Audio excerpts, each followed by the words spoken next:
Meu querido paroquiano, estamos neste período de quarentena, período em que deveremos nos dedicar ainda mais à nossa família, e nós acreditamos ser importante não perdermos este tempo com coisas secundárias, de modo que acredito talvez seja a providência divina para que possamos crescer na fé, crescermos na nossa convivência fraterna.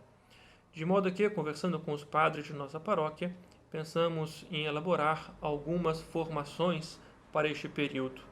A formação de hoje, nós iremos tratar sobre as pequenas virtudes da nossa vida pessoal. Utilizaremos como fonte de pesquisa, como bibliografia, e você poderá adquirir, inclusive pela internet, o livro As Pequenas Virtudes do Lar, de Monsenhor Georges Chevreul. Mas também indicaria como leitura pessoal, como crescimento para a sua fé, o livro de Bento XVI chamado Spes Salvis.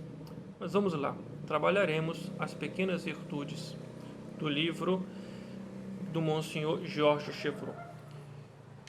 Os dias bons, eles passam. Vivemos dias difíceis nesta ocasião, influenciados por este vírus. Mas não se preocupe, se os dias bons passaram, os dias maus, também haverão de passar. Nesta vida, tudo passa. Mas diante de tudo aquilo que passa, nós precisamos nos apegar em Deus. Ele não passa e não passará jamais. E aqui está a nossa esperança. A nossa esperança está sempre pautada em Deus.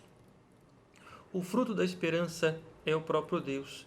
E nós precisamos, para crescer nessa esperança, fazer um ato de fé. Amar a Deus como todas as coisas, colocar Deus acima de tudo. Se nós não conseguirmos colocar Deus acima de tudo, a nossa esperança ela não será suficiente. Na linguagem cristã, esperar não é prever o futuro. Às vezes acreditamos que temos esperança se conseguimos pensar no futuro e elaborarmos um futuro de acordo com aquilo que nós criamos, de acordo com a nossa expectativa. Será necessário então, e poderemos tratar disso, quem sabe numa outra ocasião, distinguir a esperança de uma expectativa ou de uma ansiedade. São coisas distintas. A esperança é um se apoiar em Deus e não na nossa própria elaboração. Na linguagem cristã, esperar é confiar em Deus, esperar em Deus. Para os pagãos é diferente. Para os pagãos, esperar é prever o futuro, criar uma razão e esperar aquilo que nós havíamos planejado, aquilo que nós acreditamos. Para os cristãos, esperança é outra coisa. Ter esperança não é saber considerar o futuro, não é saber prever o futuro e acreditar que as coisas da forma como nós imaginamos vão acontecer. Não. Não é saber dizer tenho condições ou não tenho condições de realizar o que desejo em função do que sou capaz de prever. É verdade, sim, que a esperança olha para o futuro, mas a esperança toda sabe que no nosso presente nós estamos ligados a Deus. Esperar, como dissemos, não é a certeza do amanhã de acordo com aquilo que nós imaginamos, mas é a certeza de que tudo está nas mãos de Deus. Ele é o Senhor da história. E aquele que é o Senhor da história é nosso Pai. E como um pai cuida do seu filho, e este Pai nos ama infinitamente. Jesus nos ensinou: deixai vir a mim os pequeninos. E não só isso, confiemos nele como uma criança. E também nos ensinou que não é preciso nos preocuparmos ou sofrermos por aquilo que virá amanhã.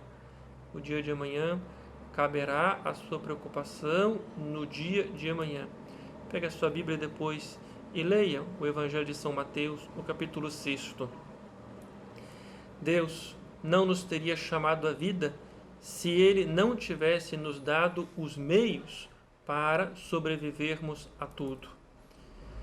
O que Ele nos convida é tão somente a prática da justiça, a prática de vivermos segundo o seu ensinamento. Cumprir o nosso dever, é isso que Ele nos propõe. E ter a confiança no Pai do céu, que sabe de todas as nossas necessidades. O dia de amanhã Lá, quando chegar o dia de amanhã, nós iremos nos preocupar com ele. Cada dia basta a sua preocupação.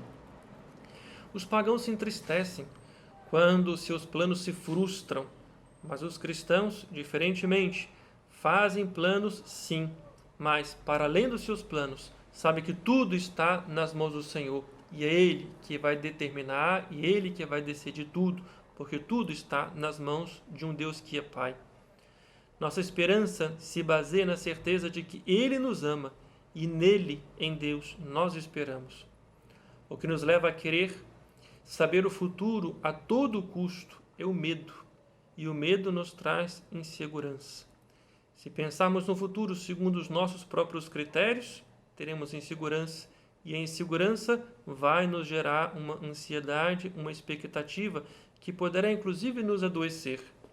O cristão, ele se preocupa com hoje, mas não hoje como nos propôs Horácio Carpe Diem. Não, Carpe Diem não é cristão, porque o cristão, ele se preocupa com o amanhã, mas não de forma doentia, sabendo que o amanhã Deus providenciará as coisas. O Carpe Diem ensina que é preciso se preocupar com o agora. Vive o agora, porém ignorando o futuro. Nós cristãos pensamos no futuro, mas sem permitir que o futuro nos deixe atônitos, nos deixe preocupados. Nós nos preocupamos com o hoje, mas não ignoramos o futuro.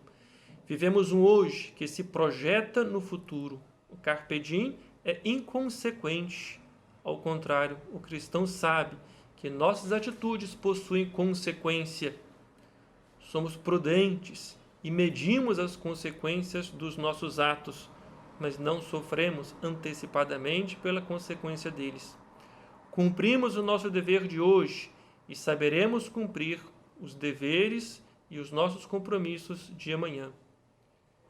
Se conhecêssemos e se nos preocupássemos demasiadamente com as penas e com os problemas que poderão vir amanhã, iríamos sofrer por antecipação. E este mal que porventura poderíamos criar para amanhã, pode ser que ele nem aconteça, porque Deus é Pai e é Ele que vai cuidar do nosso dia de amanhã. Atenção, isso não significa que não devemos nos preocupar com o dia de amanhã. Sim, temos que nos preparar para o dia de amanhã, mas sem sofrer por causa do dia de amanhã. A única coisa que Deus nos proíbe é exatamente isso, que nos inquietemos, que fiquemos sofrendo demasiadamente pelas coisas que nós nem sabemos como serão. Dom Rafael Llanos Cifuentes uma vez nos ensinou: os que não enxergam para além do dia de hoje correm para a ruína. Deus nos proíbe apenas de nos inquietar com o amanhã, de sofrer por antecipação. Não podemos sacrificar o futuro ao presente. Não posso tomar decisões erradas hoje, porque elas vão comprometer a vida futura, mas também não podemos deixar de viver o presente, pensando apenas no futuro. A inquietação, ao contrário, sacrifica o presente por causa do futuro. A inquietação é sempre prejudicial, ela é sempre ilusória.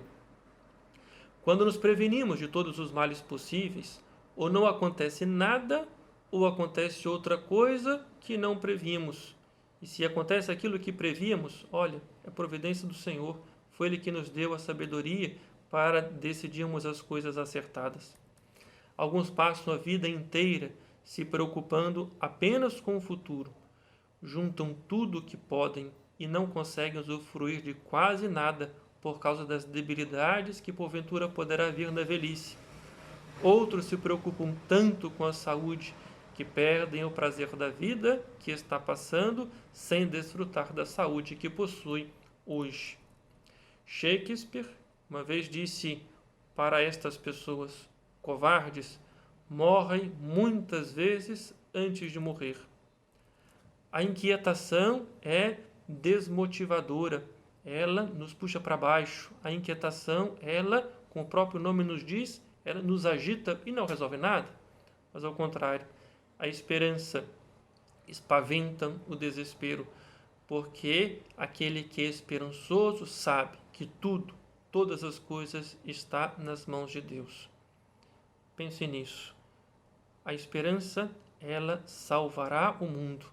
E como nos disse muito bem o Papa Bento XVI, a esperança, ela vai nos salvar. Nós seremos salvos pela esperança. Que Deus o abençoe. Em nome do Pai, do Filho e do Espírito Santo. Amém.